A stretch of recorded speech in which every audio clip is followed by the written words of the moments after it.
Bonjour! My name is David DeVere. I'm a wine educator and traveler, and you're watching Savvy Nomad TV, the Eau de Vie edition. This is How to Pick a Wine, episode 12. Today, we're going to taste big, bold, beautiful Merlot.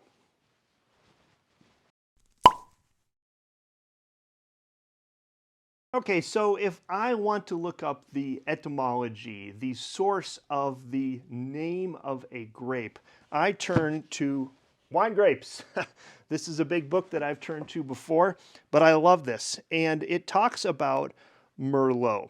And it used to be, originally, it was called a Merlot, M-E-R-L-A-U, in French. And it's written here in 1783, she sources that it was written Merlot, fait un vin noir et excellent. It makes a great black wine, and it is excellent. Merlot is also the name for a small blackbird that lives in this area of Bordeaux, and they eat the grapes. Okay, so now we know, probably some British guy who was doing some marketing said, well, how do you say that again?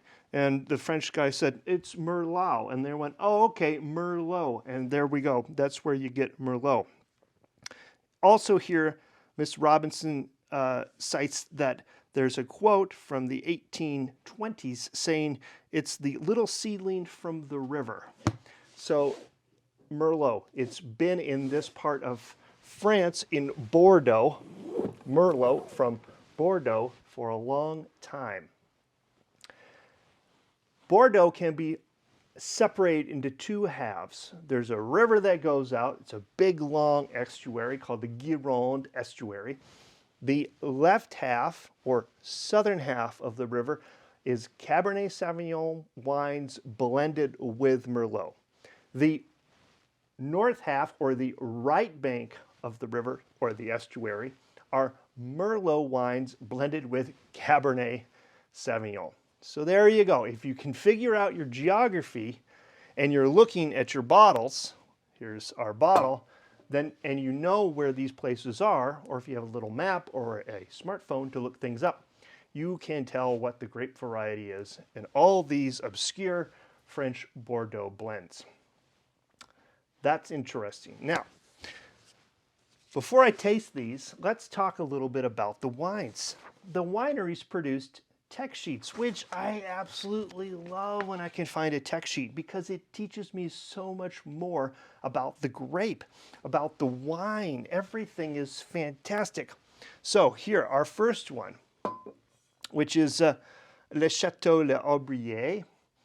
It even says here that an Aubier is named after the sapwood or the small trees that grow around the family estate. And this is an organic wine. It's a fair trade wine. It's a wine that they grow their grapes and they make and bottle on site. All right.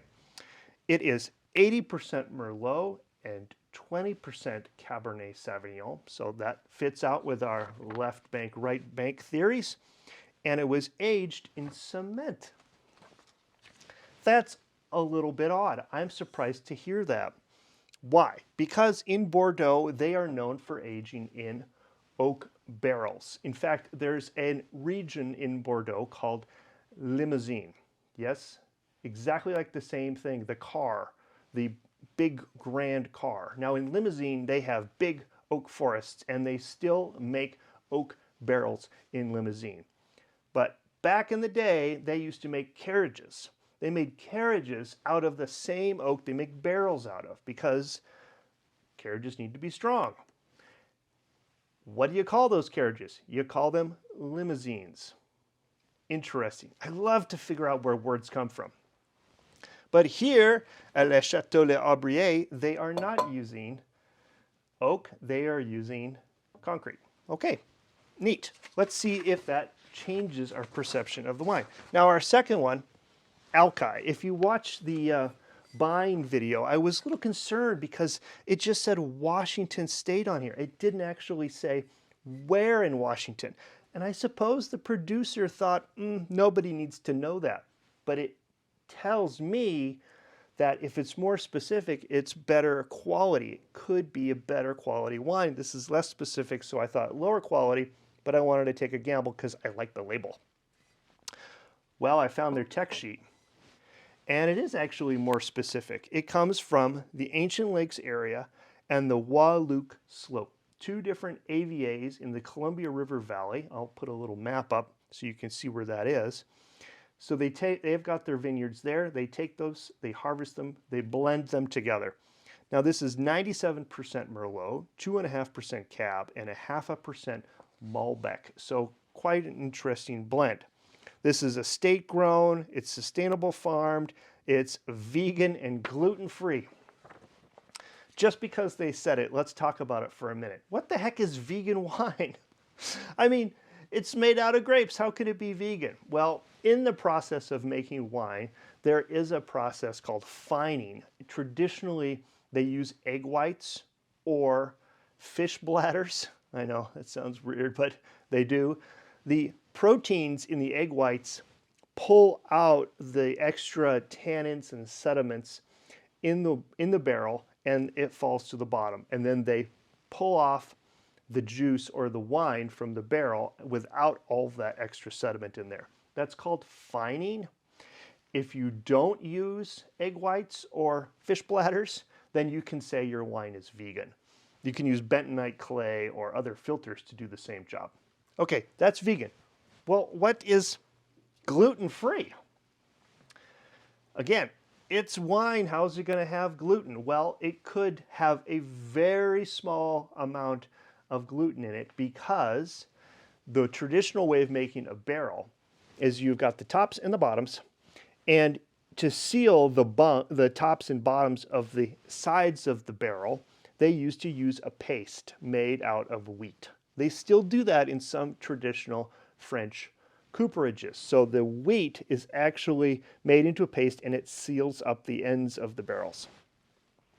If you don't use that sort of barrel, you can say your wine is gluten-free. Is vegan wine and gluten-free wine marketing? Yeah, totally. I mean, you're not going to get very much gluten from, or any gluten from the ends of a barrel, and you're not going to consume the egg whites. So, but hey, marketing is marketing. Anyway, let's start tasting these. Okay, so I have filled out the top of my tasting chart. I'm going to test the temperature of the wine. It's 61.8 degrees. If this was a white wine, that's too warm. But it's a red wine, and let's give it a little stress. That is on what I would consider the edge of heat. I wouldn't want it very much warmer. The wine will just show alcohol if it does. Okay, so I've got a screw cap. There's a little discolor, or a cork. There's a little bit of discoloration to it, not much. This wine was $6.99. Man, I really hope this is a good tasting Merlot, because if it is, I'm going to go buy more. It's got a long cork.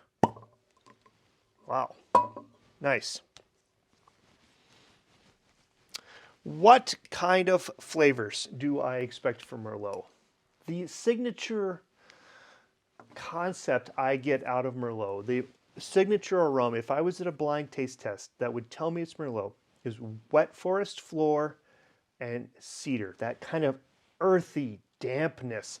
If you've ever walked around in the Pacific Northwest, that's the aroma, that kind of, I don't know, you go outside and you're like, oh yeah, that's the aroma we want out of Merlot. That's the key aroma. We want smooth, velvety mouthfeel. I don't want to feel the alcohol at all. Both of these are quite high in the 14%. No alcohol burn. Maybe a little touch of fruit like plums or blackberries. Some people say cassis, that sort of thing. It should be nice and dark. and easy on the mouth. I can't see through it. It's got a nice dark color. It is more red than purple, so its acidity is high, which gives me good hope that this is going to be very nice looking wine. Okay, so I'm going to go red and deep. Okay, let's smell it.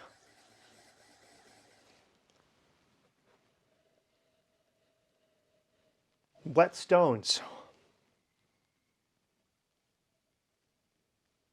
A little bit of, I can smell a little bit of alcohol in here. There's a slight sharpness to it. Oh, my mouth is starting to water actually. In anticipation. It's not overly aromatic. It is a little bit of wet earth, like walking on a, on a sidewalk and smelling the concrete a little bit. So I'm going to give it a 6 for aroma. Okay, let's taste it.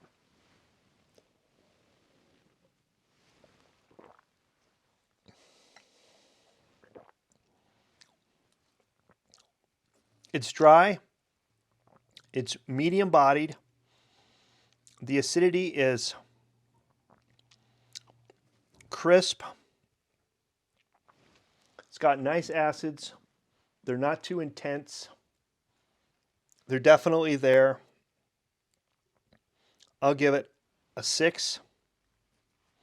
The balance, I could feel a little bit of warming going down. I wouldn't call it a burn. The tannins are grippy, but it's not like my lips are stuck up onto my cheeks, they're not that kind of aggressive tannins. It's smoother than that. It's got nice tannin, nice mouthfeel. I'm going to give it an 8 for balance. Complexity.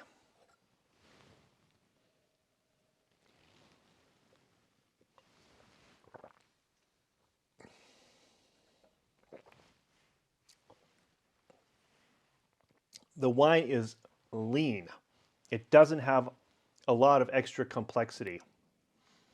It doesn't particularly have a real long finish. The acidity is really nice.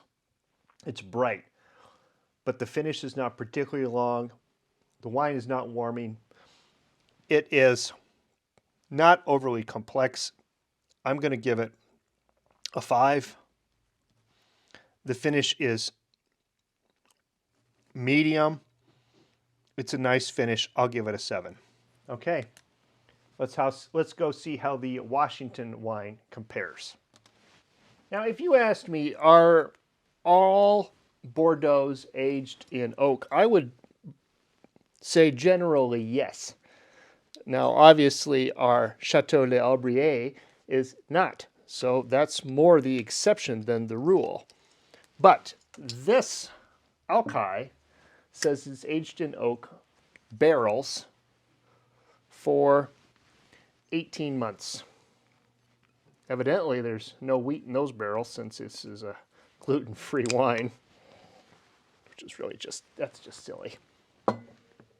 But this wine was $15. So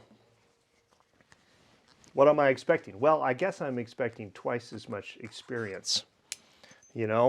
Money does mean something. Okay, let's see how it is. This is a New World style wine, so it should be jammier, fruitier, sweeter, more aromatic.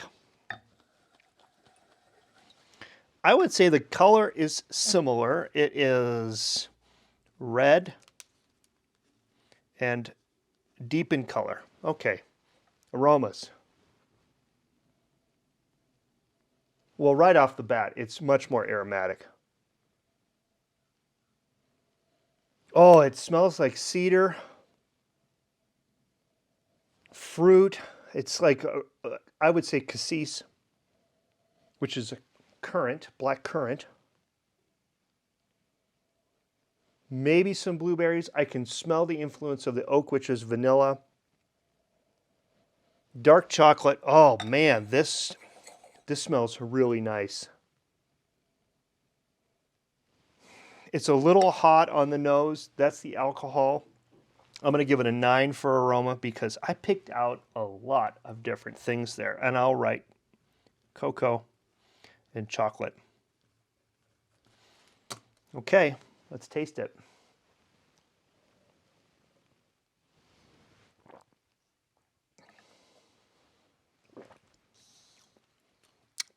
It's dry. It's medium full-bodied. The acidity is fresh. The acidity, now I can feel that at the back of my salivary glands. It's going a little bit. That's nice. I'll give it a 7. The balance, there's a little bit of spice, but that's just the back of my throat. It doesn't continue down through the esophagus, so that's not alcohol burn. It's just a little bit of spiciness in the wine. The tannins are soft and supple. It's nicely balanced. It's good. I don't notice the extra alcohol. The extra alcohol doesn't make the wine feel sweeter or anything like that. So I'll give it an 8 for balance. Complexity, I'll taste it again.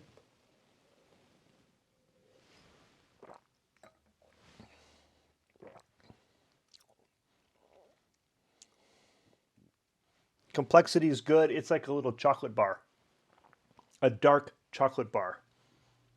Yeah, it's a little bitter like dark chocolate is. I'm going to give it an 8 for complexity. The finish is medium. It's not particularly unctuous. There's not a long finish here that goes and goes and goes. I'll give it a 7 for its finish. All right, I'm going to go do my math. Okay, here are my final scores for our 2 big, bold, beautiful Merlots. The Chateau Les Aubiers scored 82 points. Wine Enthusiast was more enthusiastic. They scored at 91, so we diverged by 9 points. The Alki scored 89 points. Wine Enthusiast was less enthusiastic about that. They scored at 90 points, so we diverged by 1 point. Honestly, I'm not surprised by these scores at all. $6.99 wine, scoring 82 from a Cote de Blaye, which is a inexpensive area from France that produces a lot of Merlots that are good but not great. 82 points. That's what this is. $6.99. You kind of expect it. It's good, but it's not great. But at $7, that balances. At 15 bucks, 89 points. Yep, it shows up. It does its job. It's a nice wine. I have had better examples out of Washington, but this is not a bad example. It's a good example at a fair price. So there you go. Both of these wines would go great with barbecue. I've got some leftover teriyaki beef that I made for dinner last night that I'm going to have with these wines for lunch. That's going to go fantastic. So teriyaki beef, barbecue, richness, stews, that sort of things. That's what Merlot pairs well. Okay, that's all I've got. If you enjoyed this episode, please give me a thumbs up. If you are new here, please consider subscribing. Leave me a comment down below. Tell me what you think about your Merlot experience. Did you have one? Are you just watching these and not drinking along? Are you drinking along? Can you even find these wines? I don't know. Let me know what's going on in your life. Send me a comment down below. And until next week, where we're going to go shopping for Riesling, and I'm going to go get Sarah to give her review here at the end of the credits. I'm going to say a tutelare and cheers. Hello. think we're doing Merlot. I didn't even look.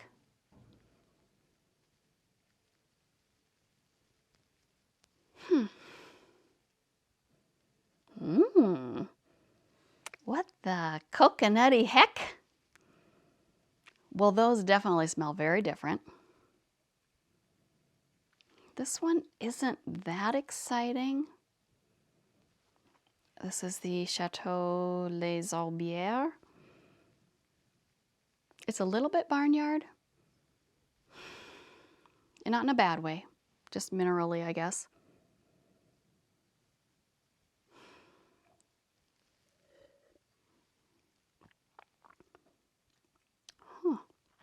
I would never guess this to be a Merlot. That is very high acid and sort of tannic and thin, which isn't terrible. It'd probably be good with food, but I would not have guessed that that was a Merlot. 91 points. Huh. Okay. Now for the coconut craziness. I've never smelled something so coconutty, I don't think. Okay. Washington. I can't wait to taste it, except it smells so good. Okay.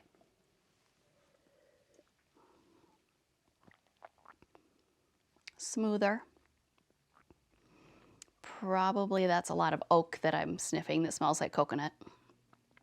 Neither of these give off the feel in my mouth or the smell that I associate with Merlot, but I'd probably prefer to drink that one over the other. Cheers.